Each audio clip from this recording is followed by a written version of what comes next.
Hello everyone, আমি মোহাম্মদ ফারহান হোসেন। তো আজকের এই ভিডিও লেকচারে আমরা রিকভারেবল শিডিউল নিয়ে আলোচনা করব। তো চলুন শুরু করা যাক।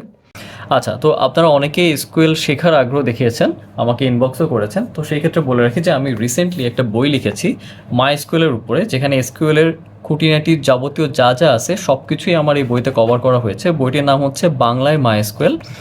তো আপনি যদি বইটা আপনাদেরকে একটু দেখাই, যে বইতে প্রতিটা টপিকের সাথে এক একটা করে এক্সাম্পল দেওয়া আছে, এবং আমার টিউটোরিয়ালে আমি যেমন ছোট ছোট টেবিল ইউজ করি, এখানেও খুব ছোট ছোট টেবিল ইউজ করে আপনাদের প্রত্যেকটা টপিকে বিস্তারিত আলোচনা করা হয়েছে উইথ এক্সাম্পল। তো আপনাদের কারো যদি এসকিউএল নিয়ে শেখার আগ্রহ থাকে, বা আপনারা যারা একাডেমিকে আছেন, একাডেমিকে অবশ্যই আপনাদের এই কোর্সটি রয়েছে ডেটাবেস ম্যানেজমেন্ট সিস্টেম, সেখানেও কিন্তু আপনাদের এসকিউএল থেকে অনেক কোশ্চেন থাকে এক্সামে। ওকে, তো আপনারা যদি এই কোশ্চেনগুলো দেখেন, এই বইতে যে এক্সাম্পলগুলো সেট করা আছে, এই এক্সাম্পলগুলো যদি আপনারা বুঝে করেন, তাহলে ডেফিনেটলি আপনারা একাডেমিকও ভালো রেজাল্ট করবেন। এছাড়া যখন আপনারা জবে ডেটা সেক্টরে আসবেন, like data analyst, data engineer, এই ধরনের জবগুলোতে যখন আসবেন, যখন ডেটা নিয়ে কাজ করবেন, তখন ডেফিনেটলি আপনাকে এই এসকিউএল জানতে হবে। তো সুতরাং যদি আপনাদের এসকিউএল শেখার আগ্রহ থাকে, তাহলে আপনারা চাইলে আমার এই বইটি ফলো করতে পারেন। এছাড়াও বিভিন্ন প্রজেক্ট তৈরিতেও কিন্তু এসকিউএল এখন ম্যান্ডেটরি। ওকে, তো একটা প্রোগ্রামিং ল্যাঙ্গুয়েজ শেখার পাশাপাশি যদি আপনাদের এসকিউএল নলেজটা থাকে, তাহলে অবশ্যই আপনারা চাকরিতে বেনিফিট পাবেন। ওকে, তো বইয়ের যে মূল্য সেটি হচ্ছে 298 টাকা, কিন্তু এই মুহূর্তে বইটিতে 25% ডিসকাউন্ট চলতেছে, অর্থাৎ আপনারা বইটি পাচ্ছেন অনলি 225 টাকায়, শুধুমাত্র যারা আমার মাধ্যমে বইটি ক্রয় করবেন। এখন বইটি ক্রয় করার জন্য আমি ডেসক্রিপশনে আমার ফেসবুকের পেজ এবং হচ্ছে একটি মোবাইল নম্বর দিয়ে দিব। আপনারা চাইলে মোবাইল নম্বরে কন্ট্যাক্ট করেও বইটি অর্ডার করতে পারেন, অথবা ফেসবুক পেজে গিয়ে আমাকে ইনবক্স করলেও হবে। বইটির জন্য কোনো ডেলিভারি চার্জ নেওয়া হবে না, এবং সারা বাংলাদেশে ডেলিভারি ফ্রি। ওকে, তো যাদের বইটি প্রয়োজন তারা অবশ্যই ডেসক্রিপশনে গিয়ে ওই ডেসক্রিপশনে দেওয়া মোবাইল নম্বর, অথবা আমার যে ফেসবুক পেজ আছে সেখানে গিয়েও আমাকে ইনবক্স করলে হবে, অথবা আমার যে ইমেল অ্যাড্রেসটা আছে এখানে, এই ইমেইলেও মেইল করলেও হবে। ওকে, আচ্ছা, তো আমরা এখানে দেখতে পাচ্ছি আমাদের কাছে দুইটা ট্রানজ্যাকশন আছে, একটা হচ্ছে T1, একটা হচ্ছে T2, এবং এই দুইটা ট্রানজ্যাকশনই প্যারালালি এক্সিকিউট হবে। সো T1-এর এখানে অপারেশনসগুলো দেওয়া আছে এবং T2-র এখানে অপারেশনগুলো দেওয়া আছে, মানে এই অপারেশনগুলো হচ্ছে এক্সিকিউট হবে। ওকে, প্যারালাল ট্রানজ্যাকশনে। এবং আমাদের ধরুন যে ডেটাবেজে এ এর ভ্যালু দেওয়া আছে হচ্ছে 1000, এবং বি এর ভ্যালু দেওয়া আছে ধরেন 2000। ওকে, এবং T1 এবং T2 ডেটাবেজের সেম ভ্যালুকে রিড রাইট করতে পারে। হ্যাঁ, আমরা গত ভিডিও লেকচার পর্যন্ত দেখেছি যে যে ধরনের প্রবলেমগুলো ফেস হয়েছে আমাদের, right read problem, read write problem, তাই না? তো এইগুলা কেন হয়েছে? যারা সেম ডেটাবেজের সেম ভ্যালুকে রিড রাইট করতে গেছে, যেই ট্রানজ্যাকশনের মাধ্যমে, মানে যেই ট্রানজ্যাকশনগুলো ডেটাবেজের সেম ভ্যালুকে রিড করতে গেছে, তাই না, বা রাইট করতে গেছে, তখনই হচ্ছে এই ধরনের প্রবলেমগুলো হয়েছে। তো রিকভারেবল শিডিউলে আবার কি প্রবলেম হলো, বা এটা আসলে কি বোঝায় আর কি, মানে এটাতে কোনো সলিউশন আছে কিনা, তো সেইটাই হচ্ছে আজকে আমরা আলোচনা করব, এবং সেই সাথে দেখব যে রিকভারেবল শিডিউল বলতে আসলে কি বোঝায়। তো আমরা ধরে নিচ্ছি যে এখানে আমাদের এটা একটা প্যারালাল ট্রানজ্যাকশন, এবং T1, T2 এই দুইটা ট্রানজ্যাকশন ডেটাবেজের যে ভ্যালুটা আছে এই ভ্যালুকে রিড করবে, মানে ডেটাবেজের সেম ভ্যালুকে হচ্ছে T1 ট্রানজ্যাকশন রিড করবে এবং T2 ট্রানজ্যাকশনও রিড করবে। আচ্ছা, তো চলেন আগে একটু সিনারিওটা দেখে নিই। যে ধরলাম প্রথমে হচ্ছে T1 এক্সিকিউশনের জন্য গেল, এবং T1 রিড করতেছে এর ভ্যালুকে, তার মানে এর ভ্যালু ডেটাবেজে কত আছে? 1000। তাহলে আমরা এখানে লিখে ফেলি যে প্রথম অবস্থায় T1 রিড করলো কত? 1000। এরপরে কি করতেছে? T1 500 অ্যাড করলো, তাই না? তার মানে 1000 থেকে কত হয়ে যাবে? 1500, রাইট? ওকে, এরপরে কি করতেছে? রাইট এ।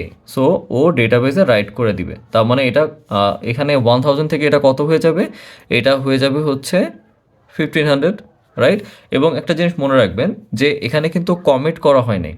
যদি কমিট করা হয় তাহলে এখানে যে রাইটটা করেছে এটা ডেটাবেসে পার্মানেন্টলি সেভ হয়ে যাবে, মানে পার্মানেন্টলি চেঞ্জ হয়ে যাবে। বাট এখানে এই ক্যালকুলেশনগুলো কোথায় হচ্ছে? একটা বাফারে, তাই না?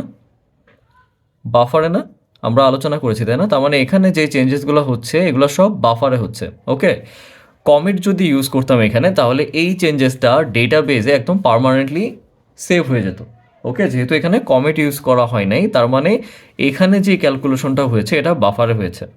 ওকে, আচ্ছা, এখন আসি T2-র কাছে। তো T2 ট্রানজ্যাকশন কি করতেছে? এর ভ্যালুকে রিড করতেছে। তো T2 ট্রানজ্যাকশন যদি এর ভ্যালুকে রিড করে, তাহলে কত রিড করবে?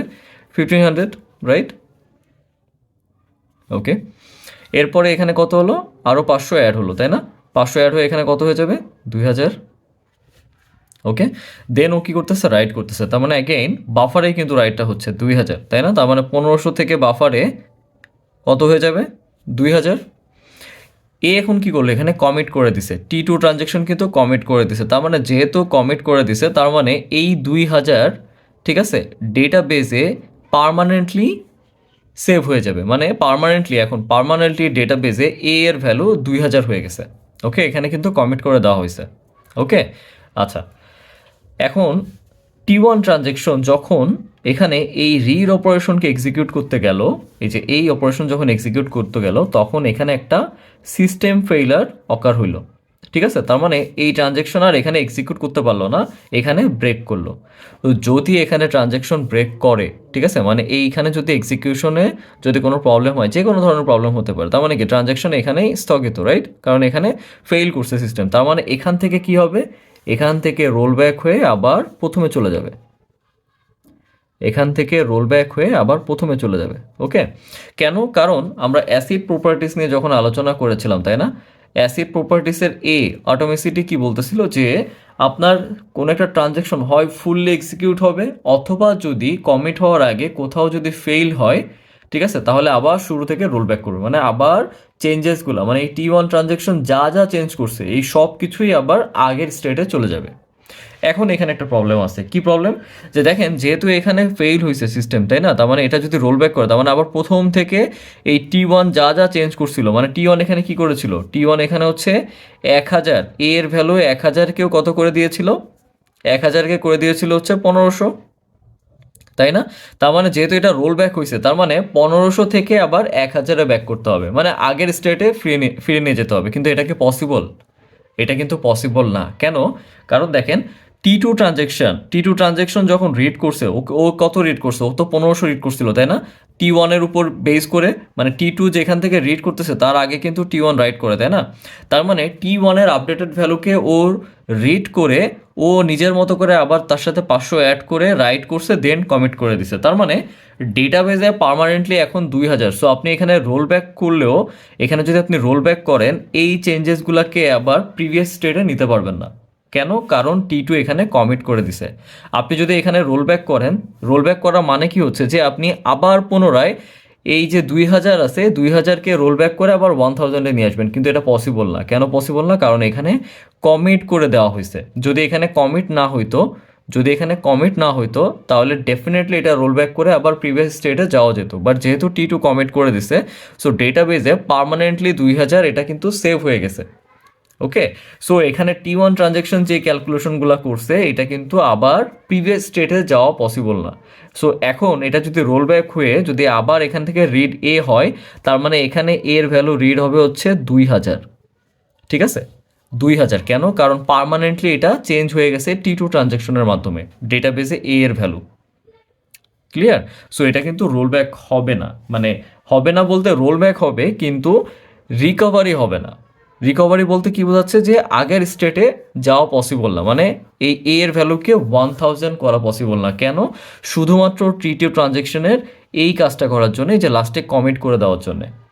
ওকে, সো যেহেতু এটা রিকভার করা পসিবল না এই শিডিউলিংয়ের মাধ্যমে, সো এইখানে এই এই যে যেই সিনারিওটা দেখতেছেন এই সিনারিওটাকে বলা হচ্ছে ইরিকভারেবল শিডিউলিং। ইরিকভারেবল শিডিউল।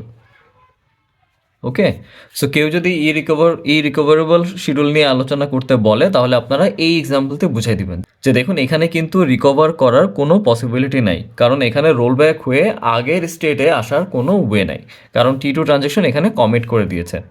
আচ্ছা, তো এখন এই যে যে সিনটা দাঁড়াইলো এই সিনটাকে সলভ করার জন্যে হচ্ছে আমাদের রিকভারেবল শিডিউল। রিকভারেবল শিডিউল কি বলতেছে যে যদি এরকম হয় যে একটা ট্রানজ্যাকশনের উপর আরেকটা ট্রানজ্যাকশন ডিপেন্ডেন্ট, তাহলে যেই ট্রানজ্যাকশনটা ডিপেন্ডেন্ট, ঠিক আছে, আরেকটা ট্রানজ্যাকশনের উপরে, সে সবার লাস্টে কমিট করবে। যেমন একটা জিনিস খেয়াল করুন, T2 ট্রানজ্যাকশন কিন্তু T1-এর উপর ডিপেন্ডেন্ট। কেন T1-এর উপর ডিপেন্ডেন্ট? দেখেন T2 কোথা থেকে এক্সিকিউশন শুরু করতেছে, ধরেন এই টি টাইম থেকে। তো এই টি টাইমের আগে T1 কিন্তু ওর কিছু ক্যালকুলেশন করেছে, তাই না? ও হচ্ছে 1000কে 1500 করে দিছে, তাই না? 1500 করে রাইট করছে, দেন ওই 1500কে রিড করতেছে কি T2, তার মানে এইখান থেকে T2 কিন্তু T1-এর উপর ডিপেন্ডেন্ট। সো রিকভারেবল শিডিউল কি বলতেছে যে T2 এইখানে কমিট করবে না, ঠিক আছে? T2 কমিট করবে, আগে T1 কমিট করবে, তারপরে T2 কমিট করবে, ঠিক আছে? তার মানে আমি যদি এই লাইনটা কেটে দিই, দেখুন আমি কিন্তু এখন রিকভারেবল শিডিউল নিয়ে আলোচনা করতেছি, ওকে? সো আমি যদি এইখানে এই কমিটটাকে যদি কেটে দিই, এবং রিকভারেবল শিডিউল কি বলতেছে যে আগে T1 কমিট করবে, দেন T2 কমিট করবে। তার মানে দেখেন T1 যখন এখানে কমিট করলো, এরপরে লাস্টে গিয়ে কমিট করবে হচ্ছে T2, ওকে? এইটা করার কেন, এটা করার কারণ কেন? কারণ হচ্ছে এই যে যদি কোনো সময় T1 যদি সিস্টেম ফেইলারের কারণে বা যে কোনো ফেইলারের কারণে যদি T1 এর এক্সিকিউশন যদি ব্রেক করে, ও যদি রোল ব্যাক করে যাতে আগের স্টেটে নিয়ে আসা পসিবল হয়। যদি এই কমিটটা লাস্টে করে তাহলে তো আর প্রবলেম হচ্ছে না। কেন কেন আগের স্টেটে নিয়েটা যাতে পসিবল হয়, কারণ হচ্ছে দেখুন T2 কিন্তু T1 এর উপর ডিপেন্ডেন্ট। সো এইখান থেকে যদি রোল ব্যাক হয়, তাই না, এখান থেকে যদি রোল ব্যাক হয়, যদি আর এর ভ্যালু চেঞ্জ হয়ে যদি আবার 1000-এ ব্যাক করে, তাহলে কি T2-র উপর কোনো প্রভাব পড়বে না। তো আমরা যদি এই সেম এক্সাম্পলটা যদি আবার নিই, যে ধরেন কমিট হচ্ছে ও লাস্টেই দিল, T2 হচ্ছে এখানে লাস্টে করলো কমিট, ওকে? এটার বেনিফিটটা কি হচ্ছে যে দেখেন এখানে আর প্রথমে কি হচ্ছে, এর ভ্যালু রিড করতেছে 1000, দেন এখানে 500 অ্যাড হচ্ছে 1500, দেন রাইট করলো, ওকে? বাফারে রাইট হলো 1500 হইলো। এরপরে T2 ধরলেন যে এখানে ক্যালকুলেশন করলো এবং এখানে এসে ওর ভ্যালু 2000 হইলো, T2-র ক্যালকুলেশনে 2000 হইলো, ওকে? আচ্ছা, এটাও বাফারে চেঞ্জ হয়ে গেল, কথার কথা এখানে বাফারে আপডেট হইলো। আচ্ছা, এখন দেখেন যে যখন T1 বির ভ্যালুকে রিড করলো, এখানে যদি কোনো সিস্টেম ফেল করে ও তো রোল ব্যাক করবে।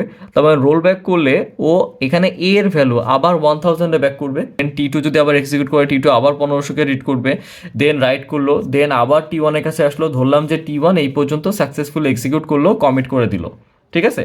T1 যদি কমিট করে যায়, তার মানে T1 এর এই চেঞ্জেসটা ডেটাবেজে অ্যাপ্লাই হয়ে গেল। দেন এরপর যদি T2 যদি কমিট করে যায়, তার মানে T2-র এই চেঞ্জেসটাও ডেটাবেজে সাকসেসফুলি সেভ হয়ে গেল, ওকে? সো রিকভারেবল শিডিউল কি বলতেছে যে যে এরকম যদি কোনো একটা ট্রানজ্যাকশন আরেকটা ট্রানজ্যাকশনের উপর ডিপেন্ডেন্ট থাকে, তাহলে যে ডিপেন্ডেন্ট সে যাতে লাস্টে কমিট করে, তাহলে কি হচ্ছে এইখানে যে রিকভারিটা পসিবল, আদারওয়াইজ কিন্তু এই রিকভারিটা পসিবল না। তো আশা করি আপনারা সবাই বুঝেছেন রিকভারেবল শিডিউল এবং হচ্ছে ইরিকভারেবল শিডিউল সম্পর্কে। এরপর যদি আপনাদের কোনো প্রবলেম থেকে থাকে, আপনারা আমাকে মেল করতে পারেন, আমি অবশ্যই মেল ব্যাক করার চেষ্টা করব। ধন্যবাদ সবাইকে।